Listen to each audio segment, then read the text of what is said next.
जय हिंद दोस्तों, मैं किशन आप सबका स्वागत करता हूं और शुरू करते हैं आज के डिफेंस समाचारों को। दोस्तों, आज का दिन भारतीय वायुसेना के लिए बहुत ही दुख भरा रहा और मैं खुद इस वीडियो को काफी भारी दिल से मना रहा हूं। दुबई एयर शो एक ऐसा मंच है जहां दुनिया की सबसे बड़ी एरोस्पेस कंपनियां, सेनाएं और सरकारें मौजूद होती है। वहीं आज भारत का तेजस फाइटर जेट एरोबैटिक डिस्प्ले के दौरान क्रैश हो गया। तेजस अपनी परफॉर्मेंस दे रहा था, तभी अचानक विमान नीचे आता दिखा और कुछ ही सेकंड में जमीन से उसकी टक्कर होती है। रेस्क्यू टीमें भागते हुए मौके पर पहुंचती तो है, लेकिन तब तक देर हो चुकी होती है। इंडियन एयरफोर्स ने भी ऑफिशियली कह दिया है कि हमने अपने पायलट को खो दिया। इंडियन एयरफोर्स ने ट्वीट करके लिखा है कि हम इस क्षति पर गहरा शोक व्यक्त करते हैं और शहीद पायलट परिवार के साथ खड़े। दोस्तों, यहाँ पर एक एयरक्राफ्ट की भरपाई तो हो सकती है, लेकिन एक पायलट को खोना पूरी वायुसेना की रीढ़ टूटने जैसा होता है। पिछले साल यानी कि 2024 में राजस्थान में पहली बार तेजस फाइटर जेट क्रैश हुआ था और आज का हादसा हमें ठीक एक साल पहले की उसी घटना को याद दिलाता है। जब पिछले साल जैसलमेर में दोस्तों तेजस फाइटर जेट दुर्घटनाग्रस्त हुआ था तो उसने तेजस की 23 साल की जीरो क्रैश की परंपरा तोड़ी थी और उस दौरान जो कोर्ट ऑफ इंक्वायरी की गई तो उसमें पता चला कि इंजन ऑयल पंप फेल होने के कारण इंजन सीज हो गया और हालांकि उस टाइम पायलट समय पर इजेक्ट कर गया था, लेकिन इस बार पायलट के पास बिल्कुल मौका नहीं था। लेकिन दोस्तों, नया हादसा कई सवाल खड़े कर रहा है। क्या ये सिर्फ एक बदकिस्मती थी या एरोबेटिक रूटीन में जोखिम बहुत अधिक था? और जो वीडियो सामने आया है वो बताता है कि तेजस एक लो एल्टीट्यूड हॉरिजॉन्टल लूप कर रहा था। ये मैनूवर काफी जोखिम भरा माना जाता है, खासकर कि जब ऊंचाई कम हो। विमान ने नाक को ऊपर खींचने की कोशिश तो की, लेकिन लूप पूरा होने से पहले ही वो जमीन से टकरा गया। ये मैनूवर दोस्तों बहुत ही कठिन टेक्नोलॉजी होती है। और एक चीज मैं आपको बता दूं कि दुनिया में एरो शो के दौरान क्रैश का लंबा इतिहास रहा है। कई देशों के फ्रंटलाइन फाइटर एयर शो के दौरान गिरे हैं। हालांकि कई देशों ने बाद में ये सोच लिया था कि फ्रंटलाइन फाइटर्स को हाई रिस्क एरोबेटिक्स में नहीं उतारा जाएगा, लेकिन आज वही बहस भारत में उठ रही है। यहाँ पर दोस्तों एक चीज और जो एनालिसिस हो रही है वो ये है कि क्या फाइटर जेट ने अपना थ्रस्ट खो दिया था, क्योंकि ये इंजन यूएस से आता है और अब सवाल इंजन पर भी उठने लगे हैं। बहुत चीजें दोस्तों जो बाद में सामने आएगी, क्योंकि पहली घटना में जब मैंने बताया अभी आपको इंजन ऑयल पंप फेल होने के कारण इंजन सीज हो गया था, जो जैसलमेर वाली दुर्घटना हुई थी। अब यहाँ पर दोस्तों जैसे ही पायलट मैनूवर कर रहा है और बिल्कुल नीचे की तरफ आता है, हो सकता है कि इसी दौरान कुछ इसी तरीके की समस्या आई हो। हालांकि इस क्रैश के पीछे कई कारण हो सकते हैं। हो सकता है कि कोई मैकेनिकल खराबी हो, फ्लाई बाय वायर सिस्टम में दिक्कत हो, या फिर किसी कंट्रोल सरफेस की समस्या हो सकती है। इवन दोस्तों यहाँ पर कोर्ट ऑफ इंक्वायरी टीम ये भी चीज जांचेगी कि किसी तरीके की कोई छेड़छाड़ तो नहीं की गई थी इस पर। मतलब एफडीआर और सीवीआर से ही असली वजह सामने आएंगी। इस समय क्या हुआ है, क्यों हुआ है, कुछ भी कहना सही नहीं होगा, लेकिन दुख की तो बात यही है कि हमने अपना एक पायलट खो दिया।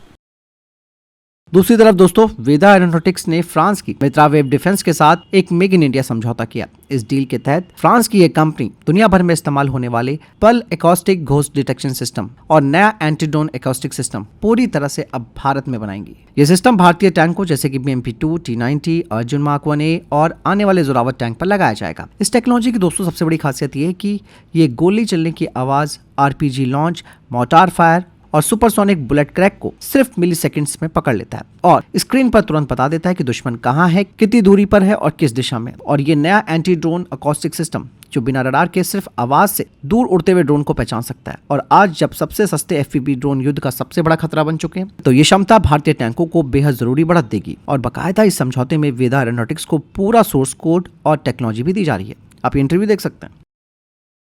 ये जो है ये पिलर है। पिलर की एडवांटेज क्या है कि ये एक armoured vehicle, light tank, FICV, FRCV हमारे इंडियन आर्मी के बहुत प्रोग्राम्स हैं चल रहे हैं, उनके ऊपर ये अटैच करने से एडवांटेज क्या है, ये आपको कोई भी कैलिबर इंस्टेंटली, ये इसका एक स्क्रीन है, हाँ। ये स्क्रीन को हम इंटीग्रेट कर देंगे व्हीकल के अंदर और उसमें क्या होगा, जैसे गोली चलेगी हाँ। ये इंस्टेंटली आपके रिमोट वेपन स्टेशन को बता देगा गोली किधर से आई है। इसमें GPS लोकेशन सब कुछ है। यानी कि ये जो इससे ऑडियोबल टाइप मुझे दिख रहे हैं कि कहाँ से सेंसर्स उसको 360 ऑब्जर्व करते हैं। सो यान जो मेरे पार्टनर हैं ये मैक्रावेव कंपनी से आए हुए हैं and together what we are doing, हम इंडिया में इसको स्पेशल फोर्सेस को प्रोवाइड करेंगे एंड इसको हम लोकलाइज करेंगे। सर इसके लिए मैं जानना चाहूँगा कि इसके लिए आपकी फ्रांस के साथ कोई TOT हो रखी है? सो हमारा टीमिंग एग्रीमेंट है कंपनी के साथ, हमारी पार्टनरशिप है। सो टेक्नोलॉजी ट्रांसफ़र अगेन बहुत बहुत मिसकंसेप्शन है लोगों को, क्या है टेक्नोलॉजी ट्रांसफ़र, क्या है पार्टनरशिप। हमारी पार्टनरशिप है, कुछ कैपेबिलिटी मैक्रावेव की बड़ी यूनिक है जिसको वो कंट्रोल करना चाहते हैं, विच इज़ लॉजिकल, बट कुछ कैपेबिलिटी ऐसी है जो वो इंडिया को देंगे, जो वेदा लेगी, हम इसको कंबाइन करेंगे और हम टेक वाला जैसा था आपके साथ। एग्जैक्टली। वहीं दोस्तों रशिया ने अब ऑफिशियली तौर पर यह बात कंफर्म की है कि उसका नया 5th जनरेशन का light stealth fighter jet Su-75 checkmate की पहली उड़ान 2026 की शुरुआत में होगी। और सबसे बड़ी बात यह है कि रशिया ने फिर से भारत को इसका ऑफर दे दिया है। Su-75 के डिजाइन में रशिया ने बदलाव भी किए हैं और अब ये फाइटर जेट पहले से ज्यादा स्टेल्थ, पावरफुल और कस्टमाइजेबल बन चुका है। इसमें Su-57 जैसी open architecture avionics, 5 internal weapon bay और 7400 किलो तक का पेलोड कैपेसिटी दी गई है।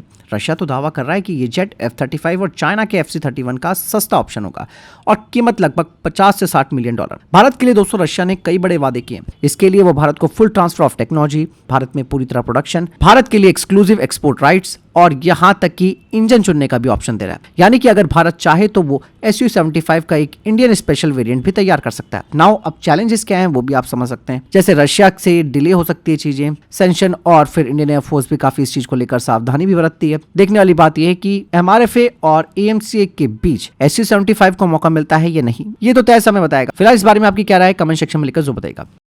दोस्तों भारत की न्यू स्पेस रिसर्च टेक्नोलॉजी ने अपने नए long range loitering munition Sheshnag 150 के आखिरी फ्लाइट ट्रायल्स अब पूरे होने वाले। शेषनाग 150 की सबसे बड़ी ताकत है इसका दिमाग, यानी कि मोसैक नाम का AI सॉफ्टवेयर जो स्वार्म ड्रोन्स को लेवल 5 की ऑटोनॉमी देता है। यानी कि अब ड्रोन को हर मोड पर इंसानी कंट्रोल की जरूरत नहीं पड़ेगी। ऑपरेटर बस मिशन का इरादा बताएगा, जैसे कि किसी दुश्मन का एयर डिफेंस बैटरी को सप्रेस करना। उसके बाद दर्जनों ड्रोन अपना रोल बांट लेंगे, रास्ता बदलेंगे और अगर कुछ ड्रोन गिर भी जाए तो बचा हुआ स्वार्म ड्रोन खुद को रीऑर्गेनाइज करके मिशन पूरा करेगा। शेषनाग 150 के फीचर्स दोस्तों बेहद खतरनाक है, जैसे कि 1000 किलोमीटर से ज्यादा की रेंज, 5 घंटे से ज्यादा का लॉइटर टाइम, मॉड्यूलर वॉरहेड और मल्टी एक्सेस यानी कि सीड/डेड अटैक क्षमता है। सबसे महत्वपूर्ण बात तो यहाँ पर यह भी है कि ये स्वार्म GPS जैमिंग या डेटा लिंक काटने पर भी सिर्फ अपने ऑनबोर्ड सेंसर्स के दम पर काम कर सकता है। कंपनी ने कहा कि ट्रायल 2026 की शुरुआत तक पूरे हो जाएंगे और अगर सब कुछ ठीक चलता है तो भारत उन गिने चुने देशों में शामिल हो जाएगा जिनके पास पूरी तरह autonomous long range swarming munition की क्षमता होगी।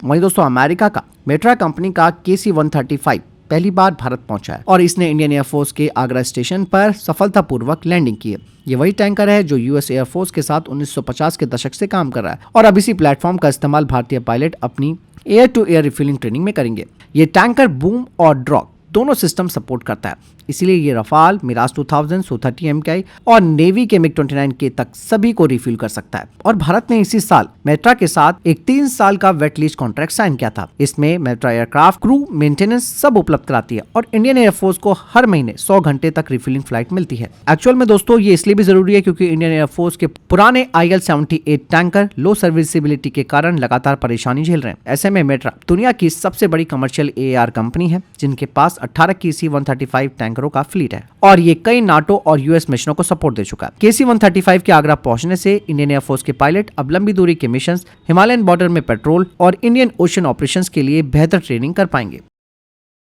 वहीं दोस्तों भारत की प्राइवेट सेक्टर की कंपनी कैमरू एरोस्पेस ने बनाया है VTOL ड्रोन जिसका नाम रखा गया है टाइटन, जिसे company guardian of the sky कह रही है।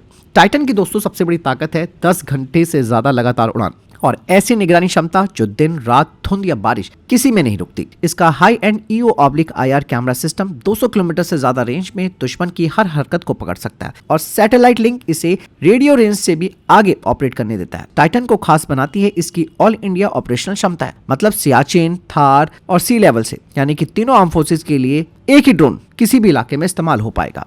इसके VTOL फीचर की वजह से इसे सिर्फ 10x10 मीटर की जगह चाहिए, ना रनवे ना लंबी तैयारी। तूफानी हालत में भी ये 40 किलोमीटर प्रति घंटे की हवा में उड़ सकता है और 5 किलो का पेलोड ले जा सकता है, चाहे वो मेडिकल सप्लाई पहुंचानी हो या फिर सटीक स्ट्राइक करनी हो। और इसकी सबसे बड़ी खासियत है इसका मॉड्यूलर मिशन पॉड सिस्टम। कुछ ही मिनटों में ये निगरानी ड्रोन से कम्युनिकेशन रिले, कार्गो कैरियर या प्रिसीजन म्यूनिशन प्लेटफॉर्म में बदल सकता है। डिजाइन भी पूरी तरह सोल्जर फ्रेंडली है, पेलोड बदलना आसान है, मेंटेनेंस तेजी से हो सकती है, फील्ड में टर्न अराउंड टाइम भी बेहद कम है। कुल मिलाकर टाइटन भारत के लिए एक मल्टी मिशन, मजबूत और भरोसेमंद ड्रोन सिस्टम बनकर उभर रहा है, जो कभी थकता नहीं है, कभी रुकता नहीं है और इवन कभी पलक नहीं झपकता। फिलहाल आपकी क्या राय इस बारे में कमेंट सेक्शन में लिखकर जरूर बताइएगा।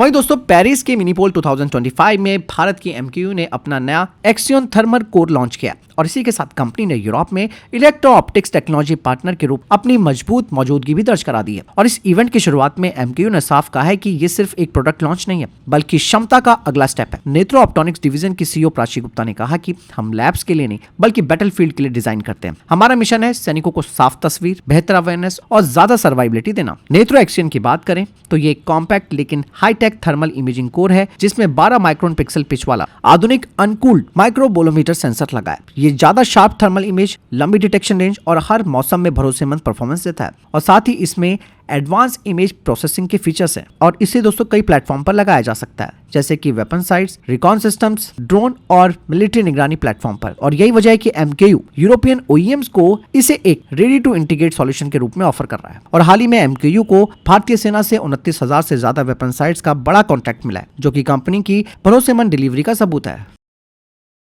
जापान और भारत मिलकर भारतीय नौसेना के जहाजों के लिए advance unicorn integrated mass system पर साथ काम करने का एक बड़ा स्टेप उठाया और हाल ही में साइन हुए एक समझौते को MDL ने स्टेल्थ टेक्नोलॉजी में माइलस्टोन बताया। ये पहली बार है जब जापान ने इतना high end defence tech Bharat को ट्रांसफर किया। यूनिकॉर्न जापान की मोगामी क्लास के फ्रिगेट्स पर लगाया गया है।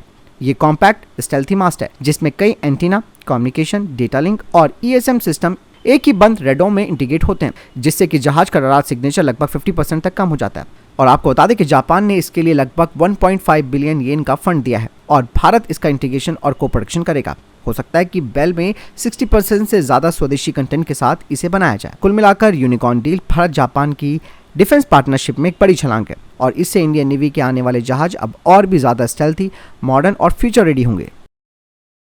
दोस्तों फ्रांस अब भारत में रफाल फाइटर जेट की एक प्रोडक्शन फैसिलिटी लगाने का इरादा रख रहा है, यानी कि भविष्य में राफेल का निर्माण सीधे भारत की जमीन पर हो सकता है। और इसी के साथ भारत की योजना ये है कि भारत 114 इंडियन स्पेसिफिक राफेल खरीदे, यानी कि ऐसे रफाल फाइटर जेट्स जिसे भारतीय वायुसेना की जरूरतों के हिसाब से कस्टमाइज किया जा सके। और इसी टारगेट को आगे बढ़ाने के लिए फ्रांस ने भारत की वैज्ञानिक और डिफेंस एजेंसियों खास करके DRDO के साथ कई महत्वपूर्ण MOU साइन किए। इसका मतलब है कि इंजन, सेंसर, वेपन इंटीग्रेशन और इलेक्ट्रॉनिक्स जैसे क्षेत्रों में भारत और फ्रांस मिलकर टेक्नोलॉजी डेवलप करेंगे। और सबसे खास बात तो ये कि अगर भारत में ये राफेल फाइटर जेट की मैन्युफैक्चरिंग लाइन बनती है तो इसी फैसिलिटी से भविष्य में यूक्रेन के लिए भी एक स्पेशल वेरिएंट बन सकता है। शुरुआती संकेत बताते हैं कि फ्रांस इस ऑप्शन को खुला रखना चाहता है ताकि जरूरत पड़ने पर भारत में बने राफेल फाइटर जेट्स को दुनिया के अन्य देशों को भी सप्लाई कर सके। यानी कि एक तरह से भारत न सिर्फ राफेल का ऑपरेटर होगा बल्कि भविष्य में राफेल का निर्माता और ग्लोबल सप्लायर भी बन सकता है। और यह स्टेप दोस्तों भारतीय इंडस्ट्री के लिए गेम चेंजर भी साबित हो सकता है। तो फिलहाल इधर तक के टॉप डिफेंस अपडेट। वीडियो के सामने कोई प्रश्न, जवाब है आपको कोई सवाल कमेंट सेक्शन में लिखकर जरूर पूछेगा। वीडियो को लाइक और शेयर जरूर कीजिएगा। जय हिंद, वंदे मातरम।